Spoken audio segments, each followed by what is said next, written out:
Thank you.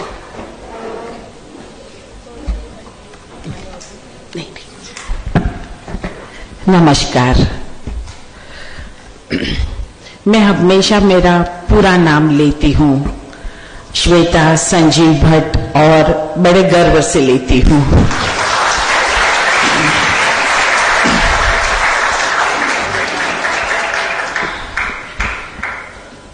मैं थोड़ी स्वार्थी हूँ, सिर्फ मेरे पति के बारे में बात करने आई हूँ, उनके सामने हुए अन्याय के बारे में बात करने आई हूँ।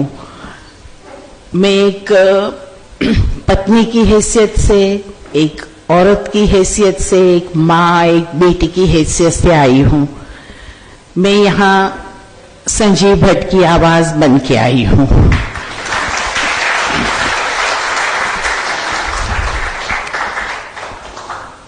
पिछले कुछ एक सालों में हम सब ने देखा कि पुलिस डरने लगी, खाकी फीकी होने लगी, एमएलएज एमपी बिकने खरीदने लगे, पुल गिरने लगे, किसी ने जिम्मेदारी नहीं ली, काफी कुछ देखा।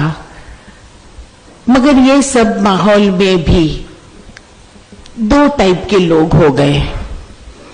कुछ एक ऐसे हुए जो भाव के साथ बहने लगे, जो होता है देखते रहे, कुछ आवाज नहीं उठाया, कुछ नहीं किया। मगर कुछ लोग उसमें से ऐसे भी थे, चाहे वो पुलिस ऑफिसर्स हो, एक्टिविस्ट हो, स्टूडेंट्स हो, पॉलिटिशियंस हो, वकील हो, जिन्होंने आवाज उठाई, जिन्होंने प्रश्न पूछे, सच को सच कहा, सही को सही कहा। मेरे हस्बैंड संजीव भट्ट उनमें से एक हैं। 2018 5 सितंबर सुबह 8 बजे मेरे घर 40-50 पुलिस वाले आते हैं, आके संजीव भट्ट को ले जाते हैं। आज 7 साल होने को हुए, मेरे हस्बैंड वापस नहीं आए हैं। मैं हर एक कोर्ट, हर एक वकील, हर एक जगह जाती हूँ। ये लड़ाई हम लोग लीगली लड़ रहे हैं, सामने पॉलिटिकली लड़ रहे हैं हमसे। उनके पास पावर है, पैसा है, सभी इंस्टीट्यूशंस उनके कब्जे में है, कोर्ट्स पूरी की पूरी सबबट हो चुकी है। जज डायस पे बैठ के कहते हैं कि मैम आप किसी को भी ले आओ, जजमेंट तो दिल्ली से लिख के आता है। फिर भी इस तरह से भी मैं लड़ती रहती हूं।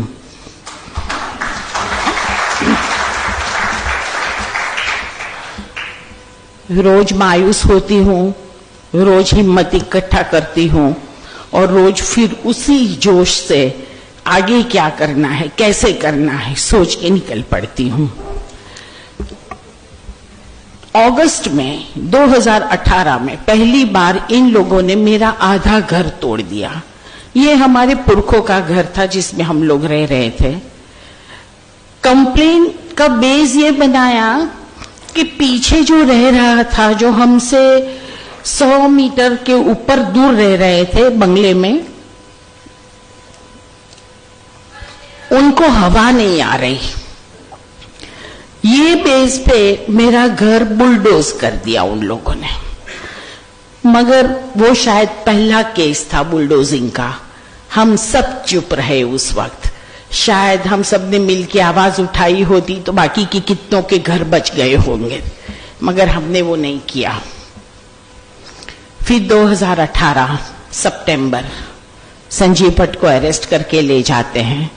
32 साल पुराना केस, जो केस ही नहीं था, इनफैक्ट उसमें कुछ भी नहीं है। कस्टोडियल डेथ की बात करते हैं, जो डेथ हुई ही नहीं है, कस्टडी में भी नहीं। मेरे हस्बैंड का जुरिसडिक्शन नहीं, उसने अरेस्ट नहीं किया, उसने इंटरोगेट नहीं किया, उसका कोई लेना देना नहीं उस आदमी से।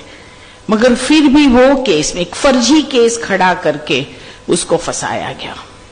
पैरेलल दूसरा केस, ऐसा ही फर्जी केस 30 साल पुराना करके फंसाया गया। इसकी कोई लिमिट ही नहीं है। फिर कई बार कोई अच्छे जज आ जाते हैं, हम वो रट में आ जाते हैं। एक बार एक केस हो जाता है, फिर अनलेस एंड अनटिल आपको बेल नहीं मिलती, आप बाहर नहीं निकल सकते हो। 4-4, 6-6 महीने तक हमारी बेल की सुनवाई नहीं होती। 6-8 महीने के बाद सुनवाई होने के बाद 4-4 महीने नतीजे पे बैठे रहते हैं, ऑर्डर नहीं करते हैं। 1 साल निकल जाता है, फिर जाके रिजेक्ट करते हैं। फिर वही प्रोसीजर हम लोग हाई कोर्ट में करते हैं। हाई कोर्ट में भी ऐसे ही खींचातानी, सालों निकल गए, आज 7 साल हो गए। मेरे हस्बैंड को मैं घर नहीं ले पा रही हूं। रोज सुबह उठ के एक ही बात सोचती हूँ कि ऐसा क्या करूं, ऐसा कैसे लड़ूं, ऐसे कौन से वकील को रखूं कि मैं उसको घर ले आ सकूं। कुछ नहीं सूझ रहा, मगर फिर भी मैं लड़ती हूं।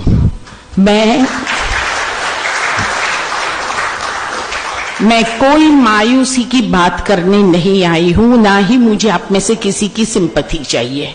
मैं सिर्फ इतना कहने आई हूं कि हम जैसे लोग कम हैं, मगर काफी है। अगर